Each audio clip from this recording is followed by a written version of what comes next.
First, I'd like to give you an update on my channel. I'm working on a major project and have been working on it for a while, so my schedule with videos is a bit off. For my New Year's special, I shall have a marathon live stream for anyone who wants to join. However, that does not count Christmas, but that's why I'm making this video about a post-apocalyptic Nebraska.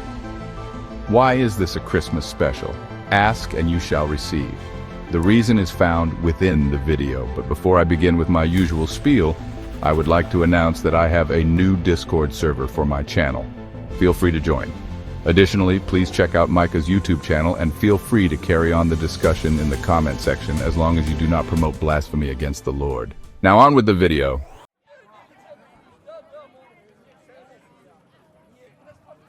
Following the Cold War, everything seemed perfect in the world. The dominant order established by the United States in the 1990s made its full fruition, and the final remnants of authoritarianism were well on their way to collapse. On September 11th, nothing truly out of the ordinary happened, and the American people continued their days in peace. In 2008, a massive financial crisis that could have ended millions of lives was avoided. Going into the 2010s, a massive economic boom improved the lives of every American. This reached even into the 2020s and 2030s, in which a new age of opportunity was ready to awaken all, though it might not be in the way everyone thinks. You may be wondering, throughout America's golden age of peace, what finally caused this golden age to end? According to the analogs of Evan Turoshenko, simultaneously the last and youngest president of Ukraine, it all began from voices up above, the hopeful glimmer of extraterrestrial life from across the galaxy. They promised us a better future, but warned us that this future is non-optional. They told us that our faith is lacking in reason and that our science is not elevated to what it should be. They said we were poisoning our planet and through it we were doomed for sudden death. Upon their demands, they required us to all adopt secularism, sidelining religion in the pursuit of a brighter future. I was hesitant to listen to the Russian patriarch when he called this a demonic invasion, given Russia's anti-democratic and superstitious nature, but little did I know that he was right in the worst way possible. At first, the calls of resistance sounded like the insane ramblings of an irate monk or wannabe kamikaze who dared to challenge the powers of a civilization capable of faster-than-light travel. Still, as the presence and dominion of these disgusting aliens grew, humanity increasingly dared to resist as a battle cry was proclaimed in the name of bringing back humanity. However, resistance was easier said than done. Battles throughout the world against increasingly powerful alien armadas, fought together even by the VDV and US Air Forces, proved to be useless. Many resistance groups were established, from the United Nations-backed Earth Defense Forces to the fanatical zealots of the Tagun. Together, they believed that they could beat even the worst of the alien advance. Their folly was realized when the aliens came in a second wave. By then, all resistance groups became guerrillas as the will of humanity was weakened. The aliens had won and massive spires were built in all major cities to celebrate their victory. They were prepared to integrate Earth into the new galactic republic after pressing down on our radical groups. And these new spires were meant to be places of transport in which someone from Earth could go towards the center of the galaxy to meet the advanced races of the universe. What we didn't realize was, these spires were far more nefarious than even the worst of earthly creations. As humanity was slowly shuffled into these spires, the writhing of our pain became heard throughout the world. These men became immortal, only to suffer in the conditions of hell. Perhaps they were in hell, for no man of God was seen among these spires unmartyred, but as time passed, a righteous few remained alive. From the most extreme of jihadists to the Wansui shouting Maoists, the voice of noble fanatics grew louder and louder until that one fateful day when the menace of the aliens, known to us now as the Iskrats, was no longer powerful enough to stop us. And that's when perspectives divide. The Orthodox Church is still convinced that these aliens are demonic invaders, though most have gotten over that by now. Some simply state that the final loss of the Iskrats was due to a simple mathematical error, though that too could be wrong. Regardless of what was going on, the remainder of humanity's resistance gathered to liberate the final Iskrat spire near the town of Holyoke, Colorado. After a deadly battle against the menace, it seemed that humanity was finally victorious. All of the hard work of the resistance fighters paid off, and we were ready to rebuild. After 3 days of continual celebration and songs of victory, something changed. All communication with neighboring resistance groups was cut off, and vast areas of uninhabitable wilderness replaced what was once many cities. However, within the desolated continent of North America, a small spark of civilization emerged. What was once the rugged prairies of Nebraska became the most fertile and habitable land in its region, with many competing to rule over this state as a vehicle for greater goals. This is the world of the Nebraskan dream.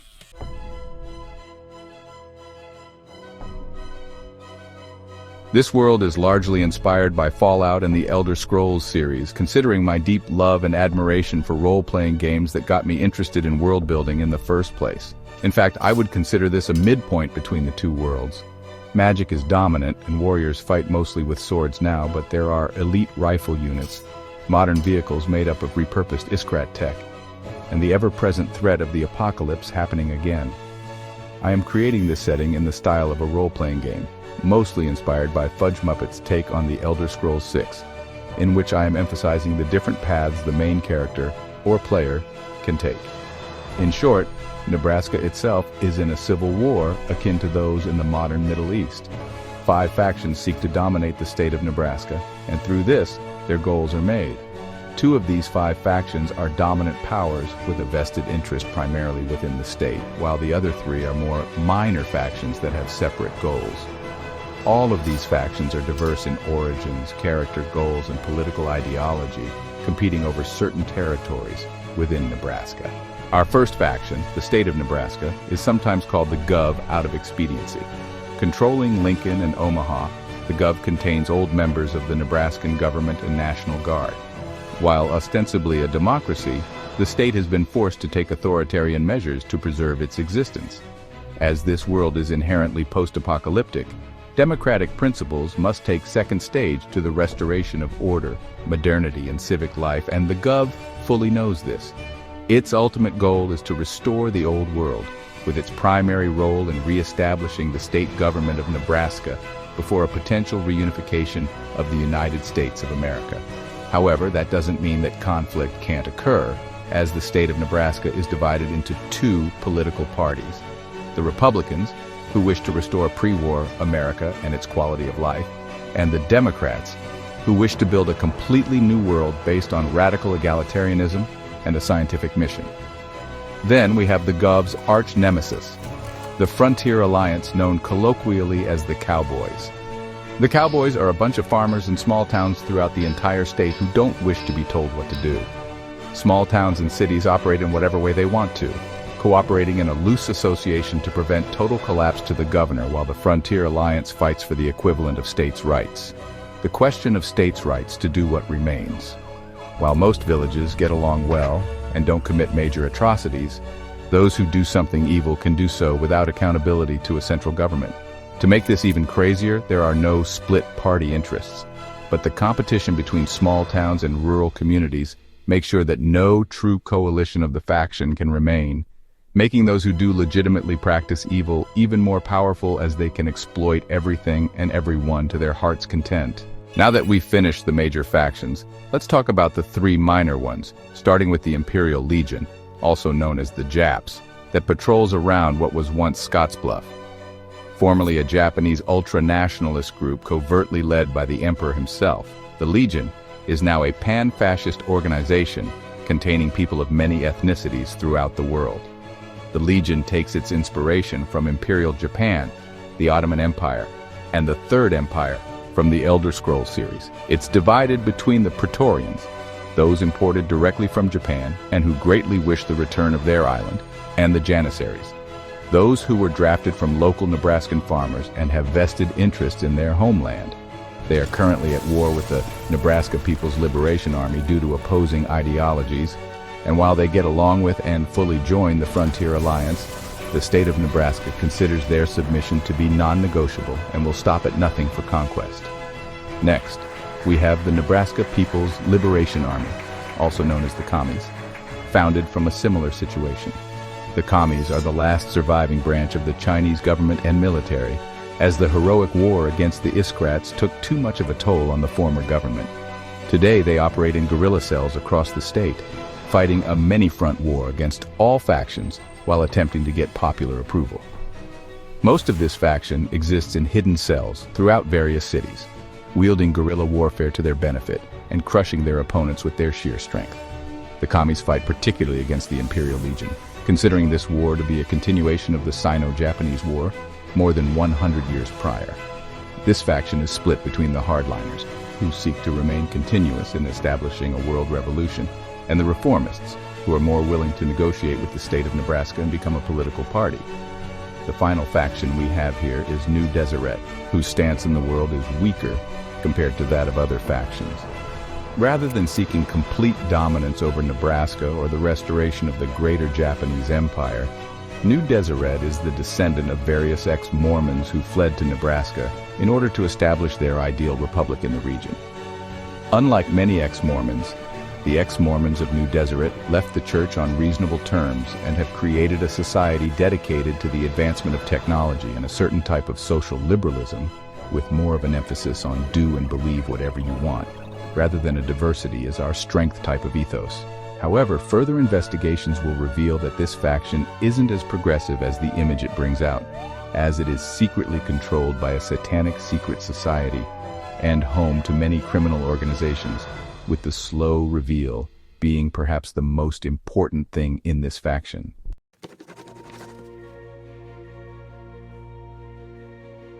However, this is not the primary reason why I wanted to write this video, as I shall talk about the quest line of a small Catholic knighthood known as the Order of the Sacred Heart in this hypothetical game. Essentially, putting Christ into Christmas. Despite the fact that I'm not even Christian, this is just a taste of how long and expansive even a side quest could be within the game. Though the Order of the Sacred Heart itself is small in comparison to other major organizations. You'll first hear of this order by going to any Catholic church throughout Nebraska, listening to any Catholic preacher, or even turning on a radio station. It's a prerequisite to get baptized Catholic to join this order. And in order to do that, you should do a couple basic quests for any Catholic church around you in Nebraska. Following your baptism, you'll have to go throughout all Catholic churches and face a series of trials to earn 1/4 of the map that will take you to the order's location. The road there will take you through several trials, and the stronghold itself is both secret and foreboding. Upon arrival, you'll be inducted into the order by Father Damien, the priest. I'm imagining a cinematic scene in which you recite the Nicene Creed next to a statue of the Virgin Mary, followed by a jolly expression from the order's high priest. I hereby welcome you to the Order of the Sacred Heart. After this, no time shall be wasted. Your first task is to help us find the Apple of Eve, a hidden artifact that contains demonic power. Regardless if it is the genuine apple that Eve took a bite of, its demonic presence is enough to eliminate it. We have found evidence of this in a small bar known as Monowi out in the far north of the state. Essentially, you'll be sent to Monowi to go on a wild goose hunt for the artifact, asking the various patrons and owners of the bar for the whereabouts of this magical artifact. You'll eventually be forced to go to BEI's Shulim synagogue in the middle of the wilderness with a team of elite knights, expecting it to be completely empty except for the main rabbi. Little do you know, it's filled with a well-armed crowd that will refuse your right to investigate. This will lead you with a series of choices. First, you can choose to negotiate with Rabbi Yaakov, but that would require a high speech check. Next, you can choose to pay the synagogue to investigate with money from the order, though that would lead to a lack of trust within the order. You could also choose to bribe the synagogue from your own coffers, but this would be a hefty fee that could take away much of a high-level character's salary, let alone a low-level character. Finally, you could raid the synagogue, though that would lead to you being branded an anti-Semite and an enemy of the Jewish people forever. Regardless of how you do it, the result is the same. The synagogue was properly dealt with and the artifact isn't found. What is found is a couple copies of the Torah and Talmud, though even this is a surprise. However, if you chose a more diplomatic option with the synagogue, the rabbi's son, Nathan, will become your follower. And depending on your speech skill, possibly convert to Catholicism through your leadership. If you're a woman, you can even turn him into a romantic partner and later a husband, though making him your husband as a man will lead to an excommunication from the Catholic Church. Beyond this, you'll face a series of side and fetch quests that will extend your relationship with Damien. He'll also provide you with some funds and aid for various other quests, being your best friend throughout this process. After these side quests, you'll face an emergency. There is a demonic possession in a small village, and you need to guard the exorcism. However, upon approaching the village, you'll realize that the possession was a myth, and that Damien, the leader of the order and your close friend, is in fact an Iskrat in human form. Regardless of what you think about my nature, you have to admit that I played a good ruse, don't you? Anyways, let's get to business. I'm offering you something of your wildest dreams, a once-in-a-lifetime opportunity to live in immense power and luxury. Just go along with everything and you'll be fine. Of course, you can choose to go along with his nefarious plans, but that would take you out of this particular quest line. If you choose to renounce your position within the order, you'd basically be considered an exile by the Catholic Church and generally excommunicated by all, except a few Catholics. From then on, it depends on your actions. If you renounce Catholicism and join a different order or step away from religion entirely, you won't be blamed and the game will continue as normal. If you live a pious life after departing the order, you'll eventually get contacted by someone new. The Pope has been found, and he wants you to build a new order. Here, you'll be able to customize the order to your liking, deciding its name, banner, picking its location, and recruiting top members.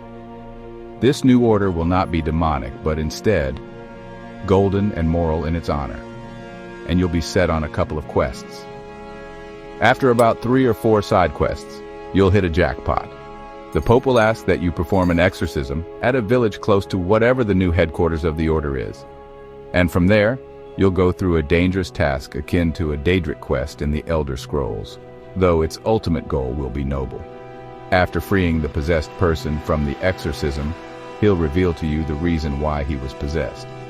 Despite being an old grandpa who's powerless to cause real harm, the real danger is in what he knows. And he'll point you to the real location of the Apple of Eve, a small place underneath a Masonic lodge in Lincoln. You then realize that you have to go on a raid to get it, but there's just one problem. The raid itself is very hard to execute, not only because the compound is well fortified, but also because it's protected by the Gov, unknowing of its evil. Now, if you're a high enough ranking member of the Gov to be unable to join any other faction, you can convince the Gov to approve of your raid. If you don't convince them properly, or aren't a high-ranking member of the Gov, you'll be considered an outlaw and be forbidden from entering in Gov territories, including the illustrious and prosperous cities of Omaha and Lincoln, until they are captured by a different faction. Of course, due to the Catholic nature of the order, you can't really join the commies, but the other factions are up for grabs. Either way, the raid will be terrible and deadly, requiring a high-level character and lots of backup to perform correctly. But if you're successful, you'll be considered a holy man and given your own estate by the Pope, a practical castle where you can be a king of your own country. In addition, you can also attack the Republic of New Deseret if you're not a part of the Gov, creating your own feudal kingdom down there. At the very end of this, the Pope will anoint you with this blessing. The Lord is the divine source of creation. He